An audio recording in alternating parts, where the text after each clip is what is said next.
Kur'an-ı Kerim ya eyyühellezine amenu aminu, ey iman edenler diyor.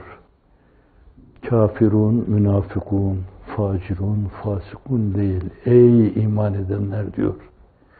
Hem de mazi kipiyle söylemek suretiyle esasen imanda sabit kadem olanlar, belli bir yönüyle onu vicdanlarında sürekli tazeleyip duranlar, delil peşinde koşturanlar, marifetleriyle kalplerine mızraplar indirenler, işlerini huşu ve haşyetle esasen harekete geçirenler, dimağlarının onun tesirini alarak pozitif düşüncelere, düşünce hayatlarını tercih ettirerek bir kere daha gelin iman edin diyor. Sahabi semadan gelen bu emre imtisalin gereği, onu doğru anlamanın gereği, bazen sokakta rastladığı kimseye "Teâlâ nü'min sa'aten" diyordu. Gel hele şöyle bir süre Allah'a yeniden iman edelim diyordu.